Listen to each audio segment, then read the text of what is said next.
नमस्कार दोस्तों, मैं हूं आपका सखा मित्र जुगानी। आप देख रहे हैं जुगानी टॉक्स और आपको पता ही है नए नए टॉपिक्स पर मैं वीडियोस लेकर के आता हूं।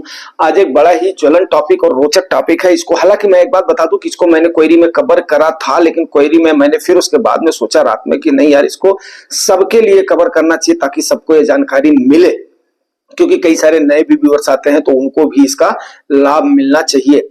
तो दोस्तों, यहाँ पर सबसे बड़ी बात क्या है कि मार्केट हमें अगेन का निवेश का मौका देने वाली, जैसा कि आप सब्जेक्ट में देख रहे हैं, तो निवेश का मौका देने वाली मींस क्या है कि देखो, सबसे बढ़िया आपका वेल्थ कब क्रिएट होता है। राकेश झुनझुनवाला सर ने ये बात बताई थी कि भाई देखो, मैंने सबसे ज्यादा पैसे बनाए तो बीरिश मार्केट में बनाए। बीरिश मार्केट मींस क्या होता है कि वहां पर जितना परसेंट आपकी मार्केट डाउन जाती है उतने परसेंट को वो कुशन लेकर के, कुशन समझ रहे हैं, जैसे स्प्रिंग होता है ना, स्प्रिंग का जो रिकॉइल होता है ना, उसको लेकर के उसके बाद में जैसे आप स्प्रिंग को प्रेस करेंगे तो उसके बाद में स्प्रिंग तो करेगी ना, अपने अपने ताकत से करेगी। तो उसी प्रकार से जब मार्केट कंप्रेस होती है तो कंप्रेस के बाद में उतनी तेजी से ऊपर जाती है, तो वहां पर आपका वेल्थ उतनी जल्दी जनरेट होता है। ऐसा नहीं, अगर आप टाइम देते हैं तो मार्केट आपका बियर जो बुल मार्केट में भी इन्वेस्ट किया हुआ पैसा लगता है, लेकिन वो थोड़ा सा लंबा टाइम ले लेता है।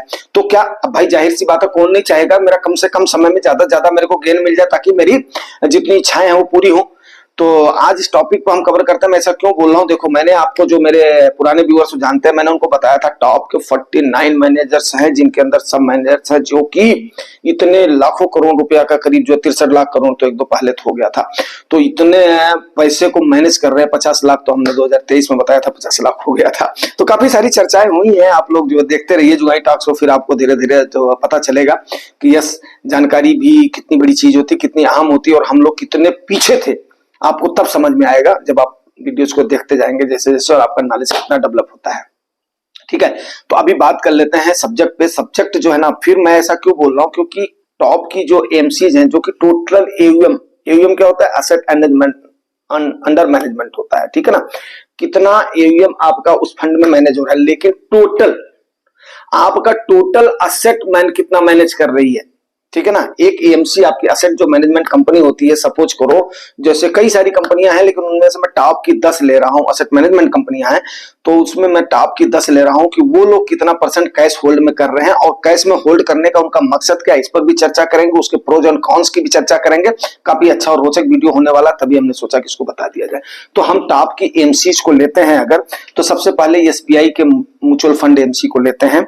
इन्होंने 30,675 करोड़ रुपया कैश रखा हुआ, जो कि इनके टोटल एयूएम का 4.35% हो रहा है। वहीं पर ही आईसीआईसीआई प्रू ने 30,357 करोड़ को कैश रख रखा है, जो कि इनके टोटल एयूएम का 7.72% हो रहा है।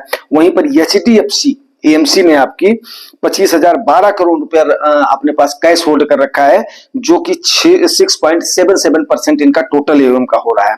वहीं पर ही क्वांट, अगर एएमसी की बात करें तो ये सबसे ज्यादा परसेंटेज में कैश होल्ड कर रहा है, क्योंकि छोटी एएमसी है।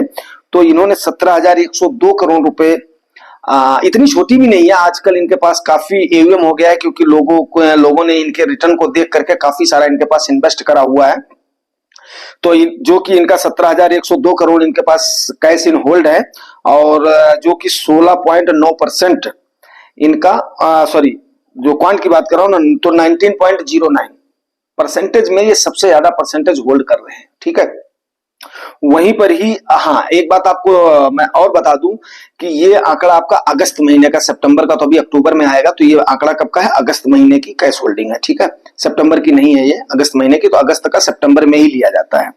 वहीं पर ही अगर मैं पराग पारीख एमसी की बात करूं तो 13,970 करोड़, ये भी बहुत बड़ी एमसी नहीं है, लेकिन उसके लिहाज से दूसरे नंबर पर सबसे ज्यादा परसेंटेज में कैश होल्डिंग वाले हैं, 16.91, तकरीबन 17% के आसपास इन्होंने कैश अपने टोटल एयूएम का, एयूएम आपको बता दिया था, asset under management, total AUM का इन्होंने 16.91% होल्ड कर रखा है। वहीं पर निप्पॉन की अगर हम बात करें तो 7,370 करोड़ इन्होंने रखा हुआ, तो ये काफी बड़ा एमसी है।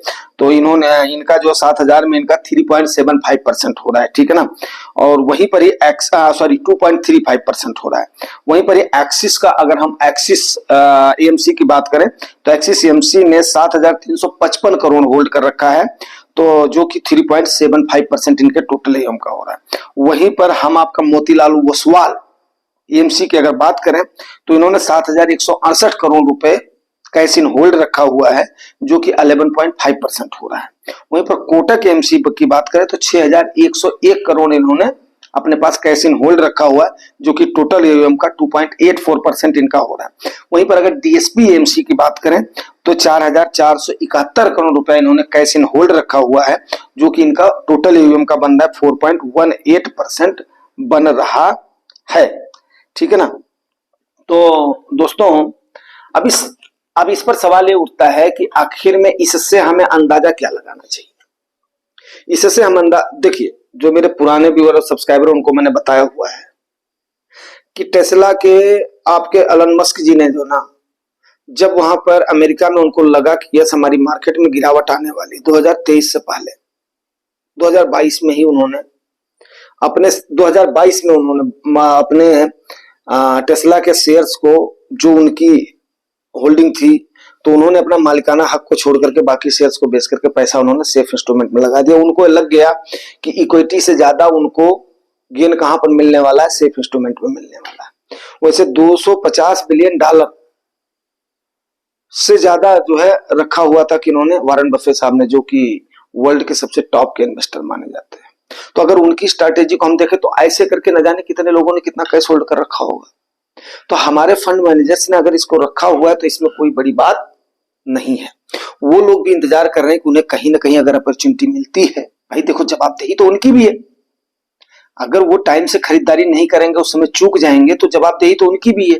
अब जैसे मैं अपनी बात करूं, मैं अगर 50 साल का हो रहा हूं तो मैं भी तो कम से कम बार बार आपको बोलता हूं ना, इक्विलिब्रियम होना चाहिए। जितनी एज हो रही है उसके मुताबिक आपका क्या होना चाहिए, आपके पास कैश इन होल्ड होना चाहिए, और मतलब इक्विटी और सेफ इंस्ट्रूमेंट होना चाहिए, और पोर्टफोलियो का बैलेंसिंग दोनों का तराजू के जैसे करना चाहिए। तो अगर इक्विटी में सीधी सी बात है डाउनफॉल होगा, तो मैं यहाँ वाला उसको डालूंगा, दोनों को इस पल्ले को ऊपर ले जाऊंगा। जो पल्ला डाउन जाएगा मेरा, तो मैं उसको 50-50 करके जो है अपना बैलेंस तो करूंगा ना। तो उस समय उसी चीज को तो बोलते हैं कैश इन होल्ड। अब मैं सारा सारा इक्विटी में डाल दूंगा तो मैं तो अपना बेवकूफ होऊंगा ना, क्योंकि अभी इस समय तो मेरे जो है पूरे अपना खर्चे होने वाले। लेकिन जो नई उम्र का लड़का है, अब उसने अपना time to time goal fix कर लिया। इसीलिए मैंने बार बार आपको बताया हुआ है कि आप अपने रिटायरमेंट के पैसे को बेशक कम रखें, लेकिन उसको थोड़ा लॉन्ग टर्म और उसको जाने दें, और उस पैसे को कभी भी भूल करके ना छेड़ें। ठीक है ना। बाकी गोल आपके जैसे कंप्लीट होते जाते हैं, क्योंकि वो थोड़े से कम टाइम के गोल हैं, जैसे 5 साल का है, 7 साल का है, 10 साल का है, 15 साल का है। तो इस प्रकार के कई सारे गोल बनते हैं आदमी के, और उस गोल इसीलिए 4-5 गोल ही तो बनते हैं यार। तो इसीलिए आपको 5 फंड ज्यादा से ज्यादा आपको बोला जाता है, यस आप इसको करो आप। ठीक है ना। तो अब ये देख लेते हैं कि कैश इन होल्ड के फायदे क्या है, नुकसान क्या। देखिए भाई, सीधी सी बात है, अगर मैं बात करूं नुकसान की, तो जाहिर सी बात है कि कैश अगर मार्केट में नहीं लगा है, तो अगर मार्केट यहां से किसी को भी नहीं पता है मार्केट कितना ऊपर जाएगी, कोई नहीं बता सकता है, और मार्केट कहां से टॉप बना करके नीचे आएगी, और ये भी कोई नहीं बता सकता है मार्केट बॉटम कहां पर, चाहे कितना भी बड़ा पंडित क्यों ना हो। ये बात मेरी याद दावे के साथ आप सुन ले भाई। ठीक है। नंबर 1 बात तो ये हो गई। अगली बात अगर मैं करूं, तो अगर मार्केट में पैसा नहीं लगा है और मार्केट ऊपर जा रही, तो जाहिर सी बात है आपको पैसा काम नहीं कर रहा है, और लोगों का पैसा है, तो सबके पोर्टफोलियो में वो रिटर्न नहीं दिखेगा जो कि दिखना चाहिए। लेकिन अब जब सारी एमसीज कैश होल्ड कर रही हैं, हाँ, अब जिन एमसीज ने, अगर उनके पास उतना एम ने, उनका परसेंटेज ज्यादा है, तो कहीं ना कहीं वो वैल्यू ओरिएंटेड का इंतजार कर रहे हैं कि यस इसमें मेरे को वैल्यू मिले, तब जाकर के मैं इसमें निवेश करूंगा। बात मेरी शायद आप लोग समझ रहे होंगे। ठीक है, पहली चीज। दूसरी चीज मैं आपको एक बात बताऊं कि देखो, अगर मान लिया कैश आपका होल्ड में, तो बाइंग अपॉर्चुनिटी मिलती है, आपका फंड में जब बाई करेगा उसको देख करके इंतजार तो नहीं करेगा। तो आपका सवाल ये उठता है कि भाई साहब आप ऐसा भी बोल लो, ऐसा भी बोलो, फिर हम करें क्या।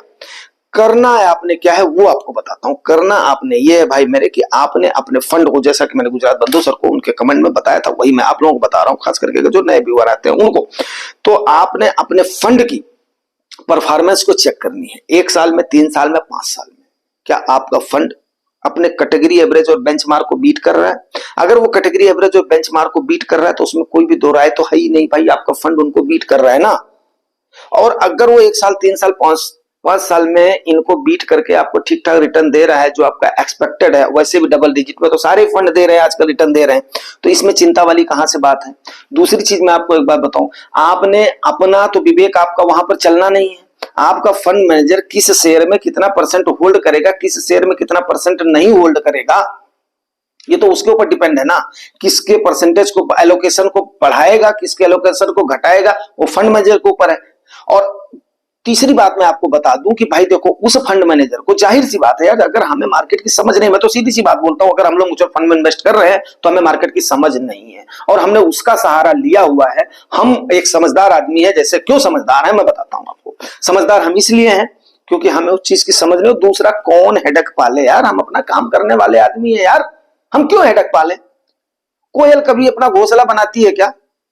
कौआ, कोयल है कौआ, दोनों में से एक है। वो अपने बच्चे को क्या करती है, वहां पर रख देता है, ले भाई जो पाल अपना, उसके बाद में अपने बच्चे को लेकर के चल देता है। तो कोयल है कौआ, दोनों में से मैं कंफ्यूज हूं, क्योंकि अभी मतलब जो थोड़ा सा, ठीक है, तो वो आप लोग देख लीजिएगा और जो है मुझे बताइए कि कौन अपने अपना घोंसला नहीं बनाता और अपने अंडे को दूसरे के घोंसले में करवाता है। उसी प्रकार से हमने फंड मैनेजर का सहारा लिया हुआ भाई, कि ले भाई मेरे से फीस ले और उसके बाद में मेरे पैसे को मैनेज कर, क्योंकि आपको मेरे से ज्यादा बेटर समझ है, आपके पास मेरे से ज्यादा इंफ्रास्ट्रक्चर है, आपके पास मेरे से ज्यादा हर चीज है, तो आप मेरे पैसे को मैनेज करो।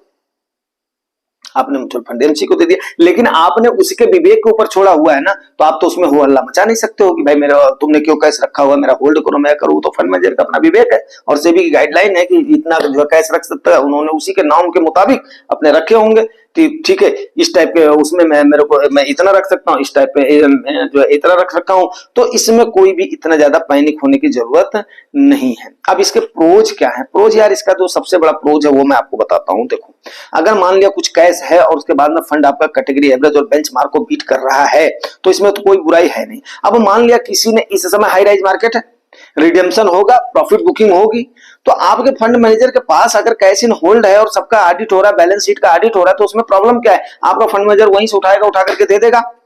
नंबर एक बात। नंबर दो बात क्या है, इसमें काफी सारा पैसा वो भी होगा जो कि जो है डिविडेंड के रूप में आया होगा। ठीक है, डिविडेंड के रूप में आया, वो भी तो कैश में दिख रहा है। और जाहिर सी बात है, आपको ये नेपी जो है ना, अब आपकी ये नेपी, भाई सवाल ये भी उठता है, मन में संशय तो उठेगा, बहुत सारे लोग बोलेंगे कि भैया ये नेपी तो नहीं, मतलब जो है वो कर रहा है, फंड मैनेजर होल्ड कर रहा है। भाई देखो, आपने 3 बजे से पहले आज की डेट में अगर कोई भी अमाउंट लमसम करा है, तो आपका दूसरे दिन एनएबी आपको मिल जाएगी, इसमें कोई भी संदेह नहीं है, सेबी की बिल्कुल गाइडलाइन है। अब रही बात की एसआईपी का, एसआईपी का मेरे को भी समझ में नहीं आता कि झोलझाल कहां पे होता है। आज एसआईपी में बैंक से पैसा कटता है, उसके बाद में फिर वो एमसी में जाता है, फिर एमसी वाला 2-3 दिन के बाद में, अब ये 3-4 दिन हमारा पैसा कहां होल्ड रहता है, 3-4 दिन बाद की हमें एनएबी मिलती है। आज हमने मान लिया, आज 30 तारीख है ना, 30 तारीख हमने मैंडेट दिया हुआ है, तो हमें 3 या 4 तारीख को, 4 तारीख को जाकर के हमें एनएबी मिलेगी। ठीक है ना, तो ये थोड़ा 3 दिन 4 दिन हमारा पैसा कहाँ रह रहा है, ये मेरे को भी समझ में नहीं आता भाई, कि ये लोग एसआईपी वाले पैसा कहाँ होल्ड रखते हैं। तो जिन भी व्यूअर है, सब्सक्राइबर को इस मामले में अगर पता, मैंने मालूम भी करने की कोशिश किया, लेकिन वही सब गोल मोल का जवाब दे देते हैं। जैसे 4 जून में इन्होंने किया था कि इन्होंने एक दूसरे को ब्लेम कर दिया, बोला वो पैसा उसके पास था, वो पैसा उसके पास था, वो पैसा उसके पास था, और खुद मलाई काट गए उसकी, और हमारे बेचारे इन्वेस्टर्स को एक दिन बाद गिरने भी मिली। हालांकि मेरे को मिल गई थी, इसलिए मिल गई थी कि हमने डायरेक्ट इन्वेस्ट करा था, लेकिन जिसने अगर किसी ऐप से इन्वेस्ट किया था, तो वहां पे पता चला था कि ऐप वाले गद्दारी करते हैं। जाहिर सी बात है यार, कौन सा मेरे को क्या लेना देना है, सीधी सी बात है, अपना छोटा सा चैनल है, बेबाक बात करने वाला आदमी हूं। तो हाँ, अब बात यहां पर चल रही थी कि आपका फंड मैनेजर अगर कैश को होल्ड किया हुआ, तो वहां से उसको क्या करेगा, जैसे भी रिडेम्पशन होगा तो जाहिर सी बात है उसको बेचना नहीं पड़ेगा। और अगर बेचना नहीं पड़ेगा, उसने होल्ड किया, क्योंकि भाई फंड मैनेजर के पास अगर पैसा नहीं रहेगा, आपने अगर आज की डेट में दे दिया, रिडेम्पशन का ऑर्डर दे दिया है, तो आपके फंड मैनेजर को तो आपको पैसा देना है। तीसरे दिन आपके अकाउंट में क्रेडिट करना है, तो क्या करेगा, बेचेगा, उसके बाद में करेगा। अब अगर उसने पोजीशन बनाई हुई, तो भी चाहता है मैं क्यों निकलूं। तो ये कई सारे रीजंस हैं जो कि आपसे डिस्कस करना जरूरी था। तो इससे ये साबित हो रहा है कि कहीं ना कहीं आने वाले समय में मार्केट पक्का हमें मौका देगी। लेकिन एक बात मैं लास्ट में बता दूं, इसका मतलब कतई नहीं है कि मैं आप लोगों को यह सलाह दे रहा हूं कि आप अपने पैसे को कैश में होल्ड रखो। जिसकी जितनी एज है उसी के मुताबिक अपना सेफ इंस्ट्रूमेंट में रखो, नहीं तो इक्विटी में जाने दो मेरे भाई। यही एक तरीका होता है, एज के मुताबिक अपने पोर्टफोलियो को बैलेंस करना ही आपका सबसे बड़ा दायित्व होता है। अगर आप वो कर रहे हो तो डेफिनेट आप अच्छा खासा लाभ लेकर के जाओगे, इसमें कोई भी दो राय नहीं है। ये मिथ साबित होगा। आज ये ज्वाइन टॉक्स पर मैं बता रहा हूं, वैसे ये एजुकेशनल पर्पज के लिए भाई, कोई इन्वेस्टमेंट की सलाह नहीं है। मेरे कहने से मेरी टिप पे नहीं देना, अपने फाइनेंशियल एडवाइजर की सलाह जरूर लेना। मैं कोई टिप तो देता है नहीं, ट्रिक ही बताता हूं आपको। तो ये आपकी ट्रिक है कि जो लोग बोलते हैं ना कि 99% लोग यहाँ से नुकसान करके जाते हैं, मैं बोल रहा हूँ म्यूचुअल फंड में जुगानी टॉक्स के जुड़े हुए व्यूअर्स 99% प्रॉफिट लेकर के जाएंगे, अपना गोल अचीव करके जाएंगे, अगर वो पैनिक होकर के भागेंगे नहीं तो। अब भाई देखो, सीधी सी बात है, 3 से 5% का आंकड़ा है, वही केवल 5 साल से ज्यादा रुक पाते हैं। तो उसमें जुगानी टॉक्स बेचारा क्या करेगा और कोई क्या करे। मैं आपको लाख एजुकेट करता रहूं, मैं आपको लाख मोटिवेट करता रहूं, लेकिन आपके दिमाग में अगर ये बात बैठ जाएगी कि यस मेरे को निकल करके भागना है, तो भैया मैं आपको बांध करके तो रख नहीं पाऊंगा। हाँ, आपको जो सही है वो सही बात जरूर बता पाऊंगा। जो सही और खरी बात के लिए देखते रहिए जुगानी टॉक्स, और मिलते हैं शाम को किसी और सेशन में। उम्मीद करता हूं जानकारी आपको अच्छी लगी होगी। Thank you very much, thank you.